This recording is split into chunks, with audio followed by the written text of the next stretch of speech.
Next हमारे पास question है find h such that the quadrilateral with vertex A B C and D is a parallelogram. पहला question यहाँ खत्म। और उसका सेकंड पार्ट है इज इट अ स्क्वायर, क्या वो जो पैरेललोग्राम है वो स्क्वायर है। तो इस क्वेश्चन को करने के लिए सबसे पहले हम क्या करेंगे, क्वेश्चन में क्या फाइंड करना है, एच फाइंड करना है। ठीक है, सबसे पहले हमें क्या करना है, सबसे पहले हमें ये करना है कि D का जो y कोऑर्डिनेट h है, चूंकि हमें ये फाइंड करना है और उसने क्वेश्चन में ये कहा है कि A B C D is a parallelogram. आप जानते हैं क्वाड्रिलेटरल जिसकी 4 साइड्स हों, और उसने साथ ये बता दिया कि वो क्वाड्रिलेटरल एक पैरेललोग्राम है। तो मुझे सबसे पहले h फाइंड करना है। इस h को फाइंड करने के लिए मैं क्या करूंगा, मैं सबसे पहले क्या कर लेता हूँ, इसको ड्रॉ कर लेता हूँ कि ये क्वाड्रिलेटरल किस तरह की क्वाड्रिलेटरल है। अच्छा, हमारे पास पहला वर्टेक्स है a -3 0। अगर आप चेक करें तो इसका x कोऑर्डिनेट नेगेटिव है, -1 -2 -3 और 0। तो मेरे पास a ये पॉइंट है। b मेरे पास है 1 -2 यानी x 1 और y -2 -1 -2। तो ये मेरे पास b पॉइंट है। c 5 0 g 1 2 3 4 5। तो यहाँ पे कहीं पे हमारे पास c है। अच्छा, नेक्स्ट हमारे पास पॉइंट है d है 1 h। अच्छा, अगर आप चेक करें, हमें चूंकि एच तो नहीं पता, यानी डी वर्टेक्स का जो वाई कोऑर्डिनेट है वो तो हमें नहीं पता एच क्या, तो हम एच को कहाँ ड्रॉ करेंगे। लेकिन हम थोड़ा सा आइडिया लगा सकते हैं क्या कि डी में जो है उसका एक्स कोऑर्डिनेट 1 है, तो एक्स कोऑर्डिनेट 1 है। अगर एक्स कोऑर्डिनेट 1 है तो एच कोई ना कोई नंबर होगा जो ज़ाहिर बात है ऊपर की तरफ होगा, क्योंकि डी पॉइंट अगर यहाँ पे कहीं होगा तब जब मैं इनको कंसेक्टिवली जोड़ूंगा तो जो मेरे पास शेप बनेगी वो क्या होगी, एक पैरेललोग्राम होगी, क्योंकि उसने कहा ये क्वाड्रिलेटरल एक पैरेललोग्राम है। देन आप डी में से एच फाइंड करें। तो इसलिए मैंने क्या किया, रफली सा ड्रॉ कर लिया कि जो हमारे पास डी पॉइंट है उसका हमें चूंकि एच कोऑर्डिनेट नहीं पता अभी, तो वो हो सकता है यहाँ पर हो। तो चूंकि अगर ये पैरेललोग्राम है, ये शेप अगर पैरेललोग्राम है, तो आप जानते हैं पैरेललोग्राम की अपोजिट साइड क्या होती हैं, सेम होती हैं।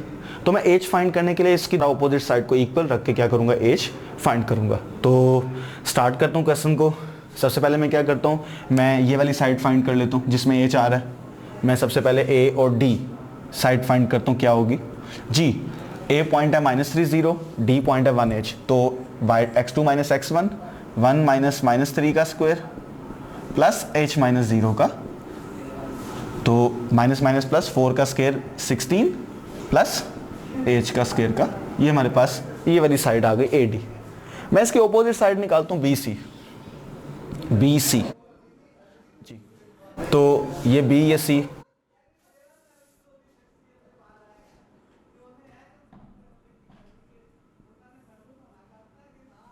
जी 5 - 1 4, 4 का स्क्वायर 16 माइनस प्लस 2 2 का स्क्वायर 4, और मेरे पास जवाब आ गया 20 का स्क्वायर। ये हमारे पास दूसरी साइड आ गई।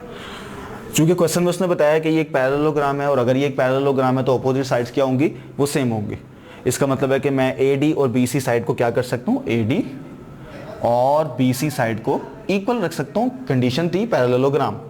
अच्छा, तो अगर मैं इन दोनों साइड्स को इक्वल रखता हूँ तो 16 प्लस h का square is equal to 20, taking square on both side.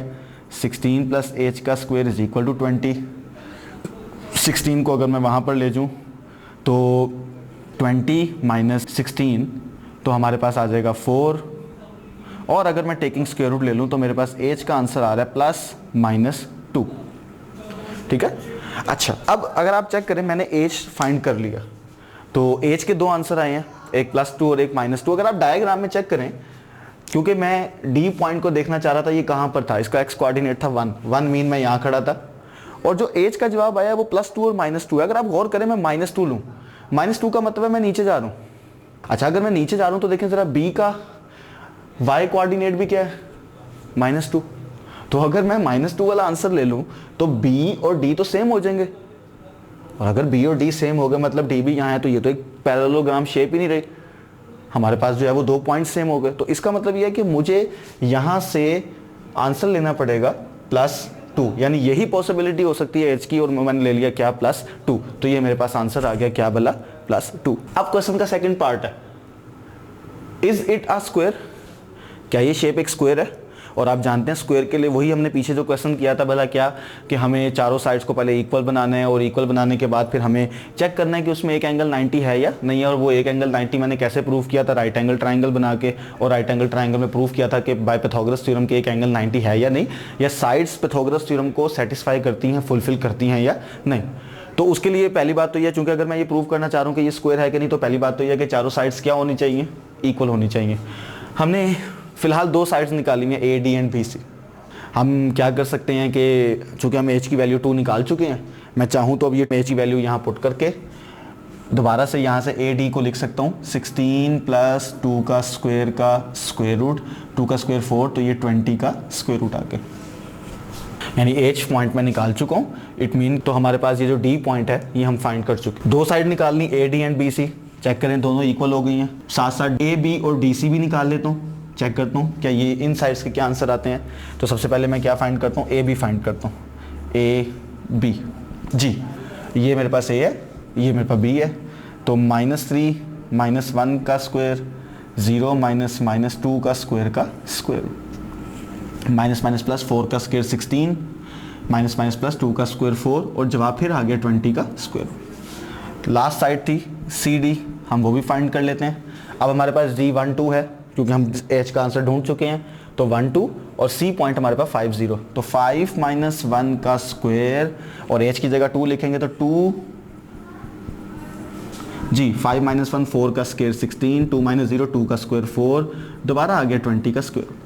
तो अगर आप चेक करें हमारे पास A D B C, A B C D, यानी A B B C C D and A D, चारों साइड्स क्या हो गई आपस में बराबर हो गई। इसका मतलब है कि स्क्वायर की पहली कंडीशन थी कि चारों साइड्स क्या हो बराबर हो, तो हमारे पास चारों साइड्स क्या हो गई हैं, बराबर हो गई हैं। अच्छा, चूंकि स्क्वायर प्रूफ करना, तो मैंने कहा था कि एक एंगल को मुझे प्रूफ करना है कि वो एक एंगल क्या होना चाहिए, 90 का होना चाहिए। तो मैं क्या करता हूँ, एक डायगोनल ड्रॉ करता हूँ, मतलब मैं बी और डी को ज्वाइन करता हूँ। अगर मैं बी डी को ज्वाइन करूँ तो देखें डी सी बी एक ट्राइंगल बन गई। डी बी सी अगर एक ट्राइंगल है तो बेसिकली मैं ये प्रूव करना चाह रहा हूँ, चूंकि मैं प्रूव करना चाह रहा हूँ एंगल 90 है, तो मैं प्रूव करना चाह रहा हूँ कि ये जो एंगल है ये 90 है। और अगर ये सी वर्टेक्स पे एंगल 90 है तो सी के ऑपोजिट साइड ये वाली हाइपोटेनस है। तो पहले मैं डायगोनल की लेंथ निकाल लेता हूँ। मैं सबसे पहले बी और डी जो डायगोनल है उसकी लेंथ निकाल रहा हूँ। तो बी डी डायगोनल की लेंथ अगर मैं निकालूँ तो B D B A D A, तो 1 - 1 का स्क्वायर प्लस एच तो 2 है, 2 - -2 का स्क्वायर का स्क्वायर। अच्छा, 1 - 1 0 0 तो खत्म हो गया, माइनस प्लस 2 + 2 4, 4 का स्क्वायर 16, 16 का स्क्वायर रूट आ गया। तो ये मेरे पास आंसर आ गया बी डी का। चाहें तो आप 4 लिख सकते हैं, लेकिन चलें मैंने आगे भी स्क्वायर ही लेना है, तो मैंने बी डी का स्क्वायर, बी डी लेंथ का जवाब 4 लिख दिया। अब मैं ट्राइंगल में देखता हूँ, ट्राइंगल बी सी डी, ये जो ट्राइंगल बी सी डी है, अगर मुझे ये प्रूव करना है कि ये पाइथागोरस थ्योरम को फुलफिल कर रही है और ये एंगल 90 है, तो इसके सामने हाइपोटेनस यानी बीडी साइड का स्क्वायर बेस प्लस परपेंडिकुलर, मुझे ये प्रूव करना है। तो हम यहाँ पर बी सी ये निकाल चुके हैं, ये देखें। मैं बी सी साइड का स्क्वायर ले लेता हूँ। बी सी साइड क्या थी, 20 के स्क्वायर रूट का स्क्वायर लेंगे तो 20 आ जाएगा। अच्छा, नेक्स्ट है मेरे पास डी सी साइड हमारे पास ये रही, सी डी कह लें या डी सी कह लें। मैं इसका स्क्वायर लेता हूँ, 20 का स्क्वायर रूट फिर 20 आ गया, ठीक है। और अब हमारे पास तीसरा क्या है, तीसरा हमारे पास ये है कि हमारे पास बी डी, तो हम यहाँ पे बी डी ले लेते हैं। बी डी साइड का स्क्वायर, बी डी ये 4 थी, 4 का स्क्वायर 16। अगर आप चेक करें क्या इस बार जब मैंने तीनों साइड्स का स्क्वायर लिया ट्राइंगल की, क्या 2 का स्क्वायर का सम तीसरी के स्क्वायर के इक्वल आ रहा है? नहीं। देखें, बी डी का square is not equal to B C का स्क्वायर, ये तो इक्वल इस बार नहीं आ रहा। इट मीन कि जो मैंने बी सी डी ट्राइंगल ली थी वो एक राइट एंगल ट्राइंगल नहीं है। अगर वो राइट एंगल ट्राइंगल नहीं, इसका मतलब सी पे बनने वाला एंगल 90 नहीं है। और अगर सी पे बनने वाला एंगल 90 नहीं, तो इट मीन कि ये जो हमने शेप ली थी पैरेललोग्राम, ये पैरेललोग्राम एक स्क्वायर नहीं है। तो ये हमारे पास इसका आंसर है कि जो ए बी सी डी है, A B C D are not vertices of a square. तो ये हमारे पास स्क्वायर, क्योंकि अगला क्वेश्चन था इज इट अ स्क्वायर, क्या ये एक स्क्वायर है। तो हमारे पास कंक्लूजन ये निकला कि हमारे पास जो ए बी सी डी है वो एक स्क्वायर नहीं है। ठीक है, तो ये हमारे पास जो है क्वेश्चन नंबर 11 का सोल्यूशन है जी। नेक्स्ट क्वेश्चन मेरे पास है क्वेश्चन नंबर 5, और क्वेश्चन नंबर 5 जो है इस क्वेश्चन में उसने हमसे ये कहा है कि the mid points of the sides of a triangle are this this this, find the coordinate of the vertices of a triangle. देखें अभी तक हम जो पिछले जितने भी क्वेश्चंस कर रहे थे उसमें ना हमें जो भी ज्योमेट्रिकल शेप थी, चाहे वो ट्राइंगल है, चाहे वो स्क्वायर है, रेक्टेंगल है, या पैरेललोग्राम है, या कोई भी ट्राइंगल की टाइप है, इक्विलेटरल कोई भी, हमें उस ज्योमेट्रिकल शेप के कॉर्नर यानी वर्टिसेस दिए जाते थे और हमें मिड पॉइंट फाइंड करना होता था, या कोई भी जो है किसी वर्टेक्स में से किसी कोऑर्डिनेट को फाइंड करना होता था। इस बार क्वेश्चन थोड़ा सा उल्टा है। क्वेश्चन इस बार क्या है, क्वेश्चन इस बार ये है कि फ़र्ज़ करें, चूंकि मेरे पास ट्राइंगल के तो वर्टिसेस हैं नहीं, मैं एक ट्राइंगल चलें यहाँ बना देता हूँ कि फ़र्ज़ करें ये मेरे पास एक ट्राइंगल है। क्वेश्चन ये है कि इस ट्राइंगल का ये वर्टेक्स सपोज ए है, सपोज ये बी है, सपोज ये सी है। इस बार मुझे ये जो 3 पॉइंट दिए हैं, ये कहा है कि ये ट्राइंगल की साइड्स के मिड पॉइंट्स हैं। मतलब अगर मैं ये पहली साइड मान लूँ तो ये पहली साइड का मिड पॉइंट है 1 -1। अगर मैं ये दूसरी साइड कंसीडर कर लूँ तो इसका मिड पॉइंट है -4 -3, और अगर मैं इसको मिड पॉइंट कंसीडर कर लूँ तो मेरे पास है -1, 1। तो ये मेरे पास ट्राइंगल के साइड्स के मिड पॉइंट्स हैं। और क्वेश्चन की ये डिमांड है कि इस बार क्वेश्चन के तीनों वर्टिसेस बताएं क्या होंगे, ए बी एंड सी। तो सबसे पहले हम क्या करते हैं, सबसे पहले हम सपोज ये करते हैं सॉल्व करने के लिए कि अब चूंकि हमें ए बी सी तो नहीं पता, तो सबसे पहले हम क्या कहते हैं, हम कहते हैं let A x1 y1 b x2 y2 and c x3 y3 are vertices of a triangle. तो सबसे पहले हम ये सपोज करते हैं कि हमारे पास ट्राइंगल के चूंकि वर्टेक्स नहीं है, तो मैं ये कंसीडर कर लेता हूँ कि A जो है वो x1 y1 है, B जो है वो x2 y2 है, एंड C जो है वो x3 y3 हमारे पास ट्राइंगल के तीनों क्या हैं, वर्टेक्स हैं। तो अब मुझे ये तीनों वर्टिसेस फाइंड करना है। तीनों वर्टिसेस फाइंड करने का मतलब हमें x1 y1 x2 y2 x3 y3 क्या करना है, फाइंड करना है। तो इसको फाइंड करने के लिए मैं क्या करता हूँ, मिड पॉइंट फार्मूला यूज़ करता हूँ। हम लोगों ने पढ़ा हुआ है कि 2 पॉइंट अगर हों तो उसका मिड पॉइंट कैसे निकालते हैं, दोनों के x कोऑर्डिनेट को ऐड करके 2 पे डिवाइड, दोनों के y कोऑर्डिनेट को ऐड करके 2 पे डिवाइड कर लेते हैं। हम इसे यूज़ करते हैं। अगर आप चेक करें जो ये पॉइंट है, से जो भी पॉइंट है, चलें इसका नाम रख देते हैं A B C D E and F. ये जो पॉइंट डी है ये ए और बी का मिड है। ठीक है, let D 1 -1 be mid point of A B.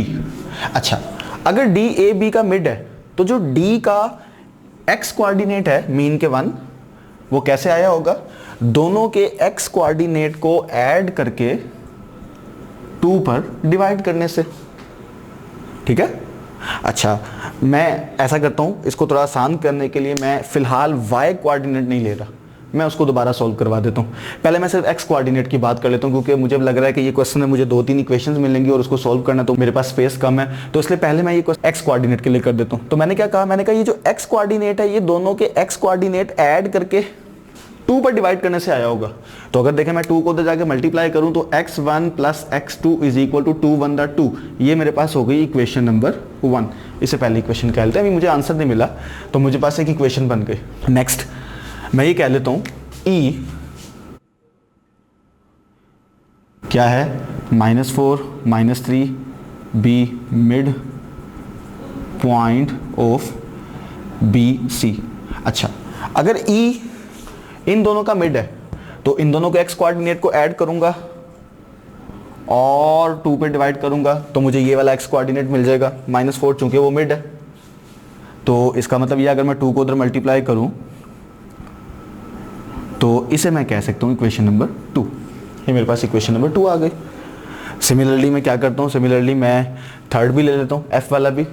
तो लेट f पॉइंट है मेरे पास -1 1 B मिड पॉइंट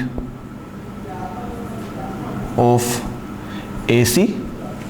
तो ज़ाहिर बात है इसका जो x कोऑर्डिनेट है वो इन दोनों के x कोऑर्डिनेट को ऐड करने से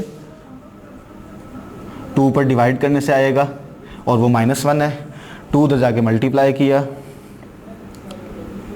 इसे कह लेता हूँ मैं इक्वेशन नंबर 3। ये मेरे पास इक्वेशन नंबर 3 है, ठीक है। तो अगर आप चेक करें मेरे पास, चूंकि मुझे x कोऑर्डिनेट्स निकालने हैं, मेरे पास 3 इक्वेशन बन गई, 1, 2 एंड 3। मुझे पहली इक्वेशन में x1 x2 है, दूसरी में x2 x3 है, तीसरी में x1 और x3 है।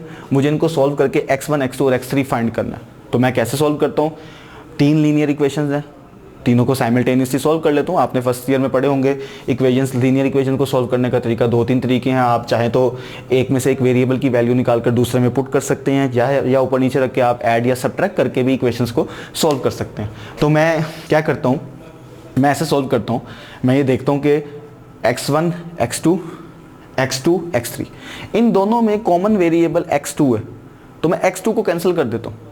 कैंसिल करने के बाद मेरे पास x1 और x3 की इक्वेशन रह जाएगी और मैं इसको इससे सॉल्व कर लूँगा। यानी मैं क्या करने लगूँ, मैं सॉल्व करने लगूँ, सॉल्व इक्वेशन 1 एंड 2। 1 मेरे पास है x1 plus x2 is equal to 2। Equation number 2 मेरे पास है x2 प्लस x3। मैं x3 को पहले लिख लेता हूँ, या चलें ऐसे लिख सकता हूँ कि मैं x2 को यहाँ लिख लेता हूँ प्लस x3, तो equal to 2 plus x3 equal to -8, ऐसे लिख लेता हूँ। अगर मैं इन दोनों इक्वेशंस को सब्ट्रैक्ट करूँ तो आप जानते ही हैं साइन चेंज हो जाएगा। साइन चेंज होगा तो ये प्लस और माइनस कैंसिल, ये x1 वैसे ही, इसका भी साइन चेंज हो गया -x3, और यहाँ भी साइन चेंज हो गया प्लस प्लस प्लस 8 + 2 10। अगर कह सकते हैं तो इसे इक्वेशन नंबर 4 कह लें। तो मैंने इसका नाम रख दिया equation number 4। x1 x3 is equal to 10 आ गया। अब मैं इस इक्वेशन को 3 से सॉल्व कर लेता हूँ, यानी मैं यहाँ लिख देता हूँ solve equation 3 and 4। x1 plus x3 is equal to -2, x1 minus x3 is equal to 10। और अगर मैं इस बार दोनों इक्वेशन को ऐड करूँ, क्योंकि पहले ही दोनों के साइन चेंज है, तो x3 कैंसिल हो गया, 2x1 10 - 2 8, और 2 उधर जाके डिवाइड करें, लें जी मेरे पास x1 का आंसर आ गया। अब आप चाहें x1 के आंसर को इस इक्वेशन में पुट करें तो x3 आ जाएगा, इस इक्वेशन में पुट करें तो x2 आ जाएगा। जिस भी इक्वेशन में पुट कर लें और उस दूसरे वेरिएबल का आप आंसर निकाल सकते हैं। से फर्ज करें मैं इसको पुट कर देता हूँ पहले इन 3 में, तो x1 की जगह 4 और +4 उधर जाके -4 हो जाएगा, और x3 का जवाब -6 आ गया। लें जी मेरे पास x3 आ गया। इसी x1 को मैं 1 में पुट कर देता हूँ, पुट इन 1। तो 1 इक्वेशन में x1 की जगह 4 लिखेंगे, 4 + 4 उधर जाके माइनस कर लें, x2 का जवाब हमारे पास -2 आ गया। तो देखें हमने ट्राइंगल के जो तीनों वर्टेक्स थे A, B एंड C, हमने उनके x कोऑर्डिनेट x1 x2 और x3 तीनों के तीनों फाइंड कर लिए। तो मेरे पास जो सोल्यूशन आ गया मैं यहाँ लिख देता हूँ, x1 का 4, x2 का -2 एंड x3 का -6। ये मेरे पास आंसर आ गया। सेम प्रोसीजर यूज़ करके अब मैं क्या करता हूँ, यही सारा काम मैं y कोऑर्डिनेट के लिए भी कर लेता हूँ, और y कोऑर्डिनेट के भी y1 y2 और y3 क्या करता हूँ, फाइंड कर लेता हूँ। ठीक है, तो हम शुरू करते हैं y कोऑर्डिनेट के लिए इसी सारे काम को। हमारे पास फिर वही बात, d मिड है a और b का, तो दोनों के y कोऑर्डिनेट को ऐड करके 2 पे डिवाइड करूँ, y1 + y2 डिवाइड बाई 2, तो हमारे पास -1 आएगा, और y1 + y2 का जवाब -2 आएगा। आप इसे इक्वेशन 5 कह सकते हैं। ठीक है, और e मेरे पास क्या आया, e मेरे पास आया, इन दोनों का मिड है b और c का, तो y कोऑर्डिनेट लेना इस बार, तो y2 + y3/2 is equal to -3, क्योंकि मैंने y कोऑर्डिनेट लिया है। y2 + y3 is equal to -6, इसे कह लें आप इक्वेशन नंबर 6। नेक्स्ट मेरे पास है f का y कोऑर्डिनेट 1, और दोनों के y कोऑर्डिनेट ऐड करके 2 पे डिवाइड, और आ गया हमारे पास 1। लें जी ये मेरे पास आ गई क्वेश्चन 7। फिर वही काम पिछले क्वेश्चन की तरह, आप चाहें तो इन दोनों को सॉल्व करते हैं y2 क्या कर सकते हैं, कैंसिल कर सकते हैं। सॉल्व 5 एंड 6, ठीक है। 5 है y1 plus y2 is equal to -2, तो 6 मेरे पास है y2 plus y3 is equal to -6। अगर मैं सब्ट्रैक्ट करूं तो ये कैंसिल, ये मेरे पास y1 आ गया, ये मेरे पास y3 आ गया, और ये मेरे पास प्लस माइनस माइनस 6 में से 2 निकालेंगे तो 4 आ गया। इसे कह लें इक्वेशन नंबर 8। नेक्स्ट इसको सॉल्व कर लें 7 के साथ।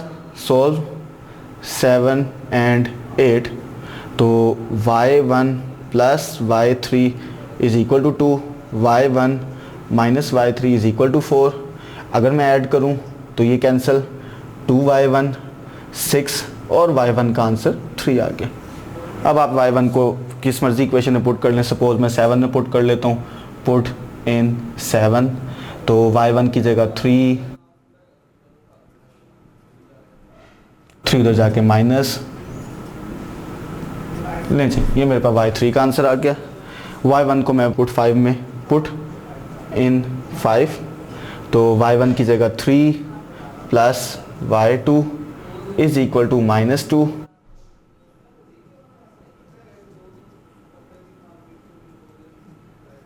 तो चेक करें, हमारे पास y1 का आंसर 3 आ गया, y2 का आंसर -5 आ गया और y3 का आंसर -1 आ गया। तो हमने ए बी सी वर्टिसेस के x1 x2 y1 y2 और x1 y1 x2 y2 और x3 y3 तीनों के तीनों कोऑर्डिनेट फाइंड कर लिए।